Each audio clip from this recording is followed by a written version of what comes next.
폐수처리 시설에 대한 유지관리 점검 사항에 대하여 말씀드려 보겠습니다. 먼저 간단하게 오수처리 시설의 구성이나 흐름에 대해서 잠시 살펴보면, 우리나라에서 건물 내 설치되는 오수처리 시설은 대부분 활성온입법이라고 하는 생물학적 처리 방식을 보편적으로 사용하고 있습니다. 활성온입법은 처리조 안에 공기 혹은 산소를 폭기시켜 호기성 세균이나 미생물 등에 의해 오배수 내에 있는 유기물을 산화적으로 흡수, 분해하는 처리 방식입니다. 설비의 구성을 보면 맨 처음에 오수나 배수가 유입되는 곳에는 침사조와 스크린조라고 하는 작은 수조가 있습니다.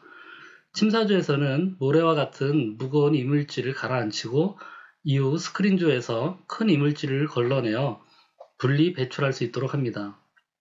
자동 스크린은 통과하는 오배수 중에 큰 이물질들을 연속적으로 들어 올려 뒤로 배출하기 때문에 뒤에 쌓이는 이물질들을 주기적으로 처리해 주어야 합니다. 이후 오배수는 유량 조정조로 떨어지게 되는데, 유량 조정조는 뒷부분의 수처리 과정에서 충분한 시간적 여유를 가지고 수처리가 이루어질 수 있도록 하기 위하여 시간을 벌어주는 버퍼 탱크라고 생각하시면 되겠습니다. 또 건물 내에서 갑자기 많은 양의 오배수가 한꺼번에 들어올 경우 그대로 다음 단계로 넘어가게 되면 제대로 수처리가 되지 않은 상태에서 배출될 수 있기 때문에 그러한 부하의 급격한 변동도 흡수하는 기능도 합니다. 이 유량 조정조에는 수중에 산소를 불어넣어주는 폭기배관이 설치된 경우도 있고 설치되지 않은 경우도 있습니다. 수처리 업체에 따라 약간의 차이는 있는 듯 싶고요.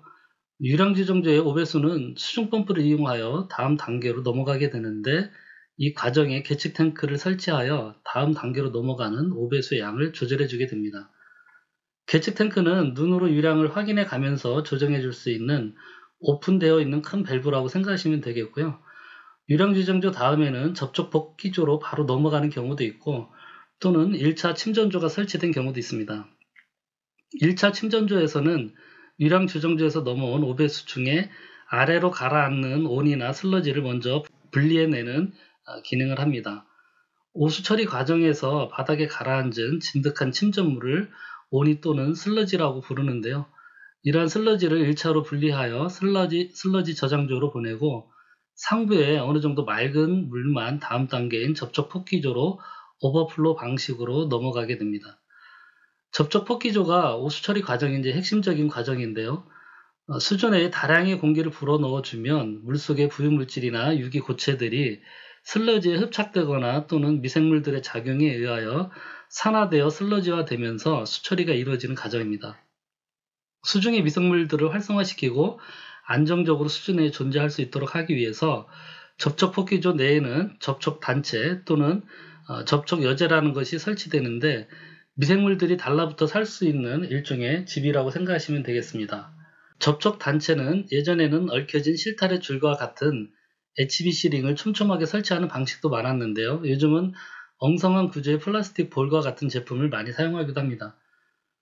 접촉 폭기조를 거친 물은 순차적으로 다시 한번 침전조로 오버플로 되어 넘어가게 되는데요. 접촉 폭기조에서 미생물들에 의해 슬러지화된 부유물들이 아래로 가라앉으면 이를 슬러지 저장조로 다시 보내주게 되고, 수처리된 상부의 맑은 물들만 소독조와 방류조로 넘어가게 됩니다. 소독조에서는 처리수 내에 남아있는 세균이나 미생물들을 염소 소독제를 이용하여 살균하는 것이 일반적인데요. 시설이 공간적으로 협소한 경우에는 소독조와 방류조가 별도의 구분 없이 방류조 내에 염소 소독 장치가 설치된 사례도 많이 있는 것으로 알고 있습니다. 방류조에서는 방류펌프가 설치되어서 5개의 토목 하수관으로 처리된 오수를 배출하고요. 배관 중에 유량계가 설치되어서 배출되는 방류수의 양을 계측할 수 있도록 되어 있습니다. 이러한 오수 처리 과정에서 처리 수조 내에 공기를 불어 넣어주기 위한 고압 송풍기인 블로어가 설치되고요. 침전조에서 넘어온 슬러지를 저장하는 슬러지 저장조가 있습니다.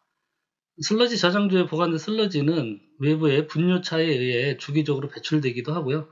또는 탈수기와 같은 슬러지 처리 장치가 자체적으로 설치되어 있어서 슬러지에서 물을 빼낸 후 꾸덕꾸덕해진 슬러지 덩어리만 별도의 포대에 담아 폐기물 처리하는 경우도 있습니다. 이것이 우리나라에서 현재 가장 보편적으로 설치되고 있는 오수 처리 시설의 전체적인 처리 과정인데요. 여기에 폐수 처리 시설은 화학적 처리 과정이 좀 더 추가된다고 보시면 되겠습니다. 건물 내 설치되는 폐수 처리 시설은 오수 처리 시설과 별도의 시설로 분리되어 설치되기보다는 대부분 유입되는 폐수만 1차적으로 화학 처리를 한 후에 오수 처리 시설의 생물학적 처리 과정에 합류시켜서 함께 처리하는 경우가 일반적입니다. 건물 내에서는 오수와 별도로 분리된 배관을 통해서 폐수가 유입되게 되는데요. 이 폐수를 폐수처리소에서 화학적 처리 과정을 거쳐 1차 처리한 후에 오수처리 시설의 침전조나 접촉 폭기조로 배출하여 오수와 함께 생물학적 처리를 하도록 합니다. 유입되는 폐수의 종류에 따라서 화학적 처리 시설의 수조 설치 수량이나 투입되는 약품의 종류가 달라지게 됩니다. 보시는 폐수 처리 시설의 개통도에서와 같이 생물학적 처리 과정 이후의 과정은 앞서 설명드린 오수 처리 시설의 내용과 동일합니다. 이 시설에서는 폐수가 유입되는 부분에 침사조나 스크린조 대신에 시브 스크린이라는 이물질 제거 장치가 설치되어 있고 슬러지 처리를 위한 탈수기가 설치되어 있는 것이 약간의 차이입니다. 오수 처리 시설이나 폐수 처리 시설의 도면을 보면 조금 복잡해 보일 수는 있는데요. 이렇게 전체적인 과정을 이해하고 하나하나 확인해 보면 크게 어렵지 않게 설비의 전체적인 내용을 파악해 보실 수 있을 거라 생각합니다. 오수정화 설비 또는 폐수 처리 설비에 있어서 유지 관리 점검의 내용을 살펴보겠습니다. 먼저 외관 점검으로 배관의 고정 불량이나 처짐, 부식 상태들을 확인해 보셔야 되는데요. 이 오수 처리 시설이나 폐수 처리 시설은 이 수조에서 폭기 과정에서 다량의 수증기들이 날리게 되기 때문에 이런 스테인레스로 만든 재질의 난간대라든지 배관에도 부식이 발생하는 경우가 굉장히 많습니다. 그리고 이런 덕트라든지 배관을 매달아 놓은 지지철물에도 부식이 발생되는 사례들이 굉장히 많기 때문에 이러한 부분들이 어느 정도 발생됐는지를 봐서 필요하다면 이제 도색 작업이라든지 녹 제거 작업들을 좀 진행을 해 주셔야 될 것 같고요. 제어 판넬이나 각종 장비의 부식 상태 이런 부분들도 확인해 보시는 게 좋겠습니다. 각종 밸브의 개폐 상태도 확인해 보셔야 되는데요. 폐수 처리 시설이나 오수 처리 시설에는 각 장비들마다 굉장히 많은 밸브들이 설치되어 있기 때문에 평상시 열려야 되는 밸브들과 닫혀야 되는 밸브들을 좀 표기를 해 두시면 그런 부분들을 확인하시는 데 좀 도움이 될 것 같고요. 그래서 전체적으로 열려야 되는 밸브들이 닫혀 있지 않은지 이런 부분들을 외관 점검을 하시면 되겠습니다. 운전과 관련해서는 처리 단계별로 처리조별 연동 운전이 잘 되고 있는지를 확인해 보시면 되는데요. 이런 부분들은 제어 판넬 쪽에서 확인을 해 보셔야 될 것 같습니다. 그 다음에 브로아라든지 송풍기, 펌프, 센서리의 작동 상태를 좀 확인해 보셔야 되는데요. 브로아의 경우에는 자기의 그 본연의 토출 압력이 잘 유지가 되고 있는지 토출 압력을 좀 확인해 보실 필요가 있고요. 그 모터의 발열이라든지 또 이상 소음이 없는지 이런 부분들을 확인해 보셔야 되겠습니다. 송풍기 역시 마찬가지로 일반적인 송풍기의 점검 요령에 맞춰서 모터의 발열이나 베어링 쪽의 소음 또는 진동, 벨트의 장력 이런 부분들을 확인해 보셔야 되겠습니다. 펌프는 주로 이 오수 처리 시설이나 폐수 처리 시설에는 수중 펌프가 설치되어 있는데요. 일단 그 펌프 토출치기 압력계에서 자기 적정한 토출 양정으로 가동이 되고 있는지 주기적으로 테스트를 해보셔서 확인을 해보시는 게 좋겠습니다. 그 다음에 이제 각종 센서류들이 설치되어 있는데요. 특히 이제 수위 센서 같은 경우 수위에 맞춰서 제어반에 표시되는 수위가 실제 수위와 일치돼서 잘 표시가 되고 있는지 그런 부분들을 확인해 보셔야 되겠고요.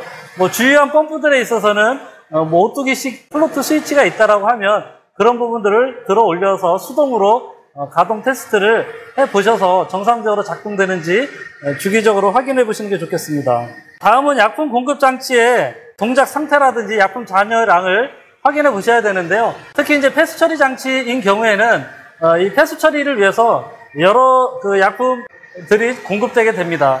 그래서 약품 공급 탱크에 지금 적정한 양의 약품이 있는지, 그 다음에 또 물에 맞춰서 적정하게 또 약품을 혼합해서 적정한 재고량이 되도록 이렇게 하셔야 되고요.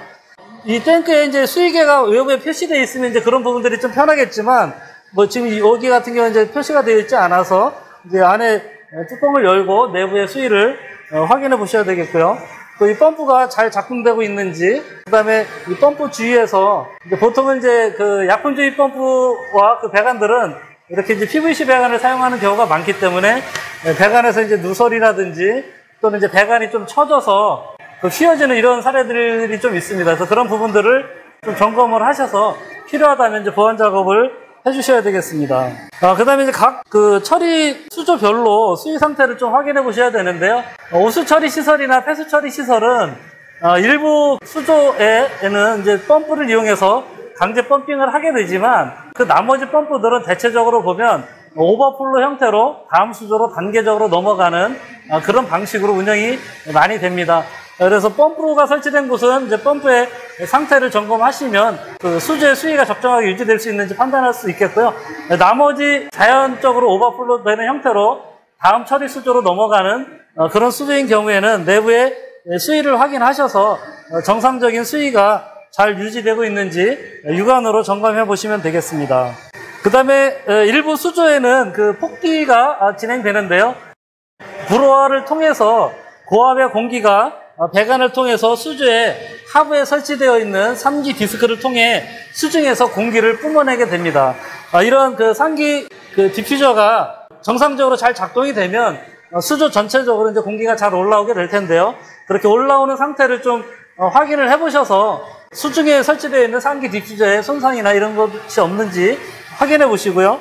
또 이러한 그 폭기의 양들을 각 수조마다 비교를 하셔서 적정한 폭기량이 유지되고 있는지 필요하다면 밸브를 조작을 하셔서 폭기되는 양을 조절하시면 되겠습니다.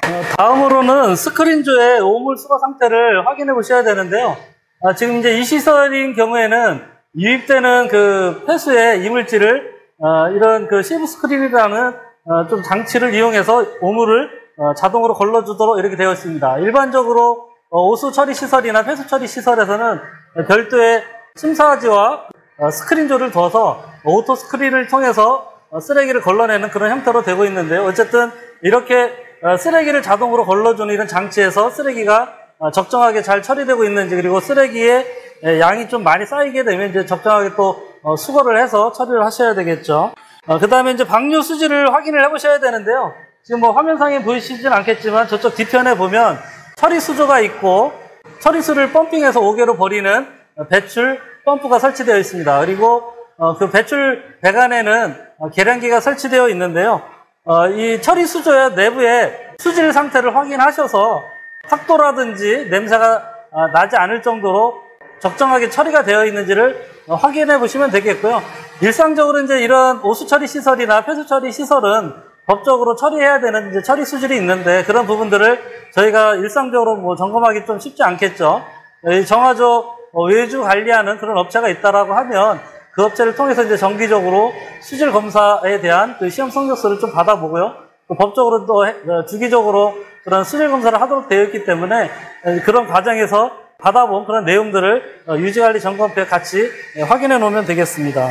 그 다음에 이제 방류 배관에는 계량기가 설치되어 있기 때문에 이 그 계량기에 검침된 그 수치들을 유지관리 점검을 하시면서 점검표에 기록해 두시면 되겠습니다. 안전 관련된 사항으로 안전 난간 및 사다리 설치 상태를 주기적으로 확인해 보시는 게 좋겠습니다. 아까 말씀드린 대로 이 오수 처리 시설이나 폐수 처리 시설에는 워낙 부식성 환경이기 때문에 스테인리스 재질의 난간도 부식이 되는 경우가 있고요. 특히 난간을 고정하기 위해서 바닥 부분에 앙카와 연결된 부분이라든지 용접 부분에서 부식이 발생되는 경우가 많기 때문에 그런 부분들을 흔들어서 잘 견고하게 고정되어 있는지 확인해 보실 필요가 있습니다. 고수위 및 경보의 원격 관제 상태를 좀 확인해 보셔야 되는데요. 폐수 처리 시설이나 오수 처리 시설에서의 그 수위 관련된 부분들은 나중에 물넘침 사고가 발생되면 대형 사고로 연결될 수 있기 때문에 보통은 통합 방제실의 자동 제어 설비에서도 그러한 알람을 같이 보도록 되어 있습니다. 따라서 주기적으로 이쪽 오수 처리 시설이나 폐수 처리 시설의 제어반의 그 알람에 접점을 연결하셔서 통합 방제실에서 본격적으로 이 알람이 잘 확인이 되는지 확인해 보시는 것이 좋겠습니다. 다음으로는 내부의 전등의 점등 상태, 그리고 급배기 팬을 통해서 적절하게 환기가 이루어지고 있는지 이런 부분들도 확인해 보시면 좋겠습니다.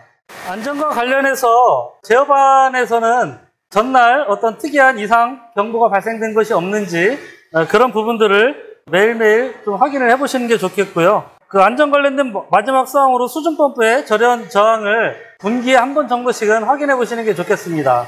대체적으로 다 수중 펌프들이 설치되어 있기 때문에 나중에 수중 펌프가 타는 그런 그 사례들이 아주 자주 발생할 수가 있는데요. 이런 부분들은 뭐 별도 이제 발열 체크나 이런 것들을 할 수가 없는 상황이라서 제어반에서 전원이 연결된 부분에서 이제 전원을 내린 상태에서 절연을 확인해 보셔서 절연 상태가 좋지 않은 수중 펌프들은 그쪽 수중 펌프 근처에 가서 전원선이 연결된 부분을 풀고 직접 다시 한번 수중 펌프의 절연 상태를 확인해 보시는 게 좋겠습니다.